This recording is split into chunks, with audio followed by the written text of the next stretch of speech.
É Cristo chamando, chama por ti e por mim. Olá, telespectador do Opção para a Vida. Que bom estarmos juntos nesta belíssima manhã de quinta-feira, hoje 25 de dezembro. Celebra-se hoje em toda a cristandade o dia de Natal.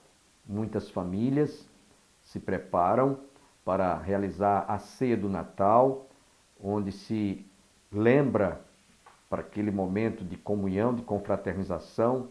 As famílias muitas vezes celebram o Natal em um momento de comunhão, de confraternização, enfim.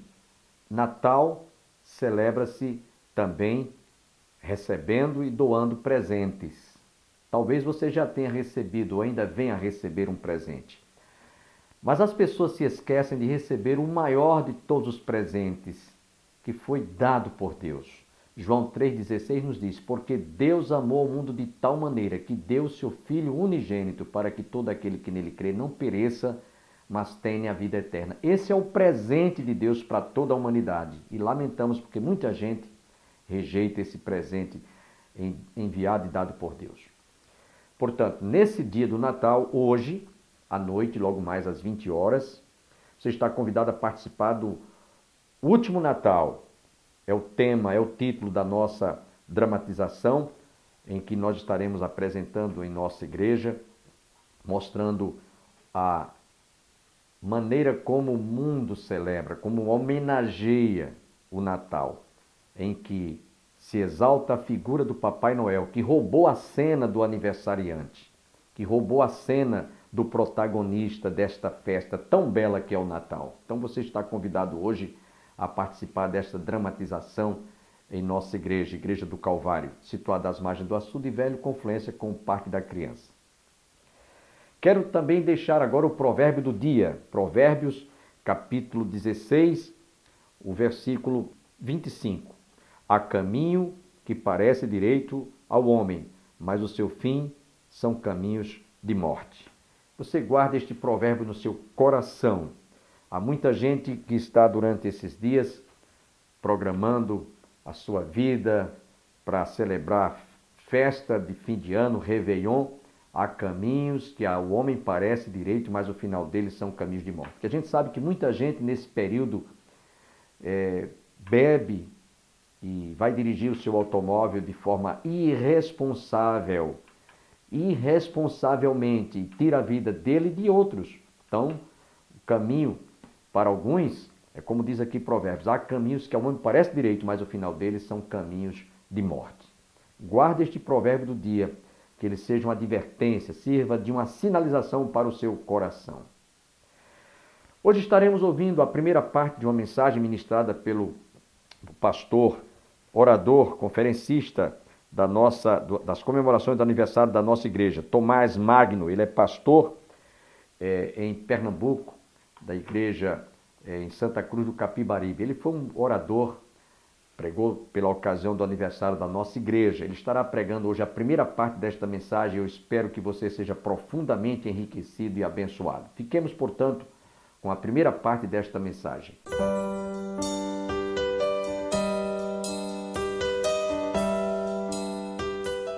Vamos abrir as Escrituras na segunda epístola de Paulo aos Coríntios, capítulo de número 4, versículo de 1 a 6. Este é o texto proposto para o aniversário da igreja, especificamente este dia, que tem por título A Luz do Evangelho para um Mundo em Trevas. Nós iremos pensar nesse tema através da exposição da Palavra de Deus nestes 6 versículos. Capítulo 4, de 2 aos Coríntios, versículo 1 ao 6. Pelo que tendo este ministério, segundo a misericórdia que nos foi feita, não desfalecemos. Pelo contrário, rejeitamos as coisas que por vergonhosas se ocultam, não andando com astúcia, nem adulterando a palavra de Deus. Antes nos recomendamos à consciência de todo homem, na presença de Deus, pela manifestação da verdade. Mas, se o nosso evangelho ainda está encoberto, é para os que se perdem que está encoberto, nos quais o Deus deste século cegou o entendimento dos incrédulos, para que lhes não resplandeça a luz do evangelho da glória de Cristo, o qual é a imagem de Deus. Porque não nos pregamos a nós mesmos, mas a Cristo Jesus como Senhor, e a nós mesmos como vossos servos, por amor de Jesus. Porque Deus, que disse, das trevas resplandecerá a luz, Ele mesmo resplandeceu em nosso coração, para a iluminação do conhecimento da glória de Deus, na face de Cristo. Amém. Vamos orar mais uma vez, meus irmãos. Meu Pai, nós te louvamos nessa noite, pelas tuas maravilhas, tua misericórdia, tua graça que nos alcançou. Te louvamos, Senhor, porque temos o privilégio de estarmos reunidos, adorando ao Senhor, bendizendo ao seu nome. Eu te louvo, Senhor, porque aqui está reunida a tua igreja, povo pelo qual o Senhor morreu naquela cruz do Calvário há 2000 anos atrás. Ó Senhor, o teu povo deseja ouvir a tua voz. Eles não precisam ouvir a minha voz, Senhor. Eles não precisam ouvir do meu conhecimento, Senhor. Eles não precisam, Senhor, de exibição de filosofias ou de teologias humanas. O teu povo precisa da tua palavra, somente da tua palavra. O teu povo precisa do alimento que vem dos céus. O teu povo precisa do teu Espírito. Por isso, minha oração, meu Deus, meu Salvador, nesta noite, é que o teu Espírito ilumine a mente do teu povo, que o teu Espírito abra o entendimento do teu povo. Ó Senhor, que o teu Espírito aplique a palavra ao coração do teu povo, de forma objetiva, como espada de 2 gumes que penetra até a divisão do ser interior, da alma e do espírito do homem. A minha oração, Senhor, é que as minhas palavras não sejam de sabedoria humana e não levem o teu povo a nenhum tipo de impressão ou de impressionismo. Mas, Senhor, que tenhas misericórdia de mim como um vaso nas tuas mãos, como um homem apenas mortal, que um dia se dispôs ao chamado que recebeu do Senhor para comunicar a tua palavra. Ó Senhor, não a nós, mas ao teu nome da glória nessa noite. Fala-nos pela tua palavra e pela palavra somente, porque lâmpada para os nossos pés é a tua palavra e luz para o nosso caminho. Santifica-nos, Senhor, na verdade, a tua palavra é a verdade. Precisamos ansiosamente ouvir a tua voz. Ó Senhor, o que eu tenho para o teu povo? Absolutamente nada. O que eu tenho nas minhas mãos é semelhante a 5 pães e 2 peixes, meu Senhor. Isso não alimenta esta multidão, mas em tuas mãos eu confio, Senhor. Em tuas mãos eu coloco, que as tuas mãos milagrosas e graciosas multipliquem alimento para o teu povo, e o teu povo saia daqui nesta noite farto da tua palavra e do teu Espírito. Desejamos ouvir a tua voz, desejamos a tua presença. Nos permita, ó Senhor, sensibilize nossa mente, nossa alma, a tua presença neste lugar, nesta noite, para que não saiamos daqui do mesmo jeito que entramos por estas portas, mas que ouçamos a voz do Eterno falar no meio deste tabernáculo, que ouçamos a voz do Espírito instruir a igreja com sabedoria e que só Ele tem. Ó Senhor, ministra o nosso coração nesta noite. Esta é a nossa oração, nosso desejo, no nome do teu Filho eterno, aquele que é o Amém, e por isso dizemos a Ele sempre Amém. Amém. Os irmãos podem se sentar.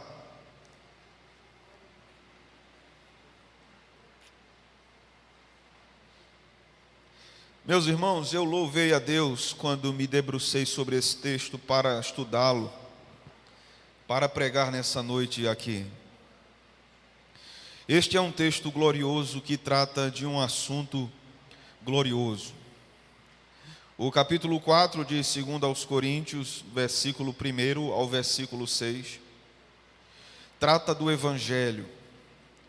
Mas para que possamos entender estes 6 versículos tão ricos, é preciso que nós entendamos os 18 versículos do capítulo 3 de 2 aos Coríntios. Este capítulo 3 nos revela a natureza do Evangelho. O que é o Evangelho? A essência do Evangelho. É bem verdade que nós vivemos num tempo em que existem muitas pessoas falando de Evangelho e que é moda ser evangélico. Vivemos num tempo em que o número de evangélicos no Brasil contabilizam mais de 40 milhões. Mas vivemos também num tempo em que este número, esta cifra de evangélicos no Brasil não tem causado ainda um grande impacto nessa nação. Ainda podemos observar uma cultura caída, ainda podemos observar manifestações artísticas promíscuas, imorais e que promovem o fim e a defasagem da família. Ainda podemos contemplar em nossa nação uma política corrompida em que Satanás colocou o seu trono em Brasília e que tem governado os vários cantões desta nação, desde câmaras de vereadores até o Palácio do Planalto. Contemplamos ainda em nossa nação, apesar de mais de 40 milhões de evangélicos, uma igreja que parece um gigante adormecido. Mas então o que falta? Há tantas pessoas falando de evangelho, há tantos lugares abrindo e levantando portas, colocando meia dúzia de cadeiras plásticas com um aparelho de som e pessoas cantando e tocando e dizendo o que é o evangelho. Então o que falta? O que nos falta para um verdadeiro avivamento no Brasil é o verdadeiro evangelho. Isso é que nos falta. O que nos falta é compreendermos que nós, como igreja, não podemos produzir resultados espirituais. Só quem pode produzir é Deus. Como igreja, nós não podemos e não conseguimos, como a igreja nunca conseguiu na história, promover nenhum tipo de avivamento genuíno, por menor que seja. Nós não conseguimos, mas Deus pode fazer. Quando nós retornarmos à palavra, quando nós retornarmos à verdade de que Deus é soberano e reina absoluto sobre a igreja, sobre o universo, sobre o cosmos, sobre todos os poderes, sobre todos os reis, quando nós crermos e colocarmos em prática que o texto do Apocalipse que diz que Jesus é o soberano dos reis da terra, então a coisa vai mudar de figura no Brasil e a igreja vai entender o seu lugar, a sua postura. Nós vivemos no Brasil com um número mais de 40 milhões de evangélicos, mas que ainda não entendem do que o Cristo que é Senhor na igreja, é Senhor na repartição pública, é Senhor em casa, é Senhor no trabalho, é Senhor no trânsito, é Senhor nos negócios, é Senhor no pagamento dos impostos. Nós não entendemos ainda que a religião cristã para nós não é algo privado, é algo público. Paulo vai nos dizer aqui que nós somos a carta escrita para que o mundo leia. O problema é que parece que não temos sido carta, temos sido um mero bilhete pequeno, fechado e que só é aberto num culto de domingo. Não, a Bíblia nos diz e o Espírito nos diz que o mundo deve ler a nossa vida. Nós não ousamos dizer como Paulo: sejam meus imitadores como eu sou de Cristo. Apenas dizemos: olhe para Jesus, não olhe para mim. Enquanto nós pensarmos assim, viveremos uma vida cristã desnutrida, raquítica, na mesmice. Sabe o que vai fazer com que a igreja cresça? Não em número, mas em espiritualidade. Meus irmãos, não é fórmula para crescimento de igreja. Não são milhares de eventos. O que faz a igreja crescer é a oração e a pregação da palavra. Só. o velho e antigo feijão com arroz. Só.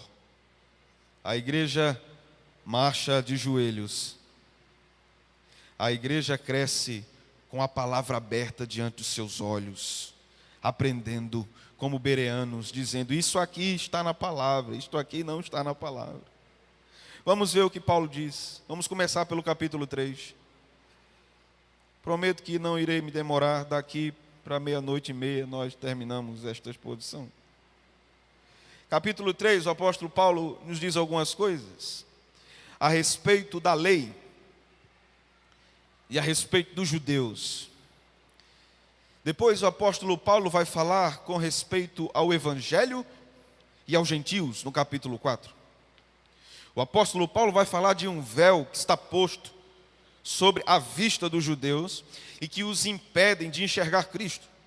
E ele vai dizer que existe também um véu que está posto na frente da visão dos incrédulos para que eles não vejam Cristo. E Paulo também vai dizer quem é responsável por colocar este véu. E também vai dizer como esse véu pode ser removido e o que acontece quando este véu é removido. Veja, o versículo 7 do capítulo 3, Paulo vai nos falar que a lei tem o ministério da morte, porque está gravado em pedra. Nos mostra o quanto somos incapazes e caídos. O apóstolo Paulo vai nos dizer: e se o ministério da morte, gravado com letras em pedra, se revestiu de glória, a ponto de os filhos de Israel não poderem fitar a face de Moisés por causa da glória do seu rosto, ainda que desvanecente. Veja o que Paulo está dizendo aqui, irmãos. Paulo está dizendo que a lei foi fixada em pedras, está falando dos 10 mandamentos, da lei moral de Deus, e que o rosto de Moisés, transfigurando-se para os judeus, para os hebreus naquela época, era um símbolo da glória da lei. A lei era gloriosa, mas aquele brilho do rosto de Moisés ia diminuir, desvanecer, até acabar. Isso quer dizer, na linguagem de Paulo, que a glória da lei iria do mesmo jeito que a luz no rosto de Moisés, desvanecer e acabar. Por quê? Por que ela ia desvanecer? Por que ela ia perder a sua glória? Vamos continuar aprendendo aqui com o nosso irmão Paulo. A Bíblia vai nos dizer também no versículo de número 9: porque se o ministério da condenação foi glória, em muito maior proporção será glorioso o ministério da justiça. Fique aí com sua Bíblia aberta. Tem aqui, né? Pronto. Se o ministério da condenação, veja, no versículo 7, Paulo diz que a lei de Moisés tinha um ministério de morte. No versículo 9, ministério de condenação. Por que Paulo está dizendo isso da palavra de Deus? Porque a lei não tinha poder de salvar o homem. A lei só tinha o poder de condenar. Quem poderia cumprir a lei perfeitamente, sem tropeçar em nenhum mandamento? Ninguém. Ninguém. Ainda que um homem não tivesse feito uma estátua e se prostrasse diante dela para adorá-la, ele terá ídolos no seu coração. Sua esposa pode ser um ídolo, seu filho pode ser um ídolo, seu carro pode ser um ídolo, seu curso universitário pode ser um ídolo, seu dom pode ser um ídolo, sua igreja pode ser um ídolo, seu pastor pode ser um ídolo. Somos idólatras. E aprendemos constantemente com o nosso Deus de que Ele não divide a sua glória com ninguém. E Deus constantemente nos chama ao Evangelho. Nos chama a entendermos que o nosso coração, de fato, como disse um pastor antigo, é uma fábrica de ídolos. E Deus continua nos chamando, dizendo: não terás outros deuses diante de mim. Isso continua sendo dito ao seu povo: não tenham outros deuses diante de mim. Por isso, para o povo de Deus, um rei não é Deus, um presidente não é Deus, um prefeito não é Deus, um governador não é Deus, políticos não são deuses. Jesus reina sozinho e absoluto, e está sentado num alto sublime trono. Somente Ele é Deus. Tomé disse certa vez com Jesus e para Jesus: Senhor meu e Deus meu. Jesus reina só. Só. Os homens se desesperam, brigam, arengam, ficam sem se falar, desfaz a amizade do Facebook, bloqueia o WhatsApp,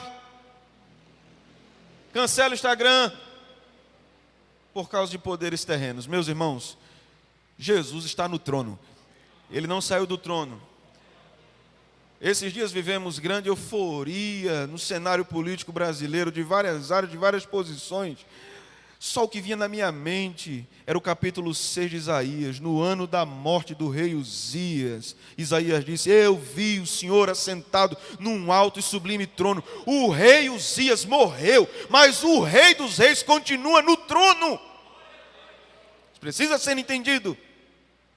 Isso precisa ser entendido. Por isso que a lei é dada ao povo de Deus, para mostrar que o povo é pecador, para condená-lo.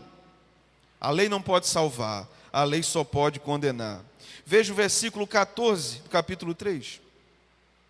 O texto vai nos dizer claramente ainda aqui.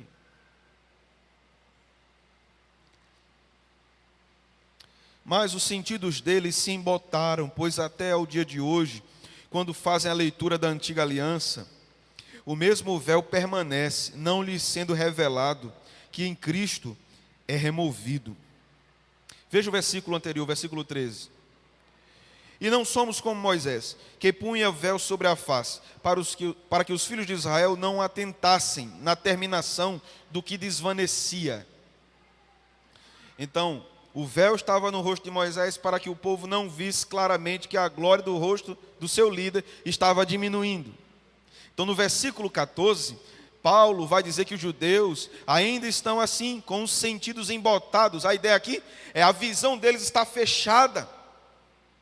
Eles não conseguem ver além do véu, porque quando se lê a antiga aliança, quando se lê a lei, o véu ainda permanece diante dos seus olhos. Então isso impede que Cristo seja revelado. Somente quando o véu for removido, Cristo vai ser revelado. O apóstolo Paulo está dizendo que há algo que impede que os judeus vejam a glória de Deus, verdadeira como ela é, em Cristo. E isso está na lei. Então Paulo vai dizer no versículo 15: mas até hoje, quando é lido Moisés, o véu está posto sobre o seu coração. Quando, porém, algum deles se converte ao Senhor, o véu é tirado. O véu é tirado. Por que o véu é tirado? Veja, volte comigo no versículo de número 7. Paulo vai dizer aqui: e se o ministério da morte, gravado em letras de pedra, se revestiu de glória, a ponto de os filhos de Israel não poderem fitar a face de Moisés, por causa da glória do seu rosto, ainda que desvanecente, como não será de maior glória o ministério do Espírito? O Espírito aqui é o Espírito Santo. Veja o versículo 10. Porquanto, na verdade, o que outrora foi glorificado neste respeito, já não resplandece diante da atual sobreexcelente glória. Veja, porquanto, ou seja, na verdade, o que outrora foi glorificado, a lei, nesse respeito, já não é resplandecente diante da atual sobreexcelente glória. Que atual sobreexcelente glória é essa? É o ministério do Espírito, versículo de número 8. O Evangelho revelado em Jesus. Paulo está dizendo que a glória do Evangelho é maior do que a glória da lei. Paulo está dizendo que a finalidade da lei, o objetivo de a lei existir é Cristo. Não há outro motivo de a lei existir. Veja que nesse mesmo capítulo, o apóstolo Paulo vai dizer: a letra mata, mas o Espírito vivifica. Qual é a letra que mata? Não é o estudo da Bíblia. Muitas pessoas dizem isso por aí: a letra mata, estude muito não, leia muita Bíblia não. Eu conheci uma pessoa que estudou muita Bíblia e ficou doido. Não fica não, irmãos. Eu conheci gente que ficou doido sem estudar a Bíblia. ou porque não estudava. Aí ficou endoideceu. A letra que mata é a lei, não é o estudo. Porque se a letra matasse, Paulo estava perdido, porque ele estudou muito. Era doutor da lei. A letra que mata nesse capítulo é a lei. Mas o Espírito vivifica. Ou seja, o Espírito dá vida à lei. Ele cumpre a lei. E o cumprimento final da lei é Cristo. Veja, preste bastante atenção. A lei não é dada apenas com Moisés. A lei é anterior a Moisés. Moisés recebe a lei escrita, gravada em pedra. Deus deu lei a Adão. Quando disse a ele, de toda a árvore do jardim você pode comer, do fruto da árvore do conhecimento do bem e do mal você não vai comer, porque se você comer, você vai morrer. Isso é lei. Isso é proibição. Não coma. Lembra dos 10 mandamentos? Não farás outros deuses. Não invocarás o nome do Senhor em vão. Honra teu pai e tua mãe. Não cobiçarás. Não adulterarás. Não dirás falso testemunho. No Éden, não coma. Aquilo era lei. Adão quebra esse pacto criacional. Ele quebra. Ele quebra esta lei. Naquele período, presta atenção, ele podia cumprir a lei. Ele não era pecador ainda. Ele tinha liberdade de cumprir a lei, obedecer a Deus. Uma vez que ele desobedece, ele não mais consegue obedecer, a não ser que Deus intervenha. Por ele mesmo, ele não consegue mais ir a Deus. Por isso, Adão e Eva são expulsos do jardim. Lembra que uma espada desembainhada protege o jardim no Éden? E um querubim é posto ali. Isso diz que o homem não podia mais voltar àquele ambiente de comunhão com Deus, a não ser que Deus o trouxesse de volta. Sozinho o homem não pode ir a Deus. O homem não escolhe Deus, porque ele é caído, ele é morto, ele é pecador, ele está distante de Deus, ele deseja o erro e deseja o pecado, a cada dia afundar-se mais no pecado. Diz Paulo no capítulo 4 de 2 Coríntios, que o inimigo cega o entendimento dos incrédulos. Este é o homem sem Deus.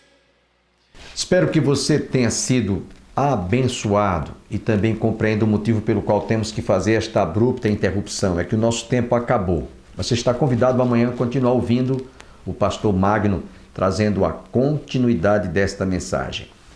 Desejamos a todos um dia abençoado e não esqueça, logo mais às 20 horas, participe da nossa celebração que tem como título O Último Natal, mostrando que esse protagonista chamado Papai Noel da festa natalina roubou a cena de Jesus. Porque quem é o anfitrião, quem é o aniversariante não é o Papai Noel, mas é Jesus, que foi o presente de Deus enviado a toda a humanidade. Que todos fiquem com Deus. Um forte abraço e até o nosso próximo programa, se Deus assim nos permitir.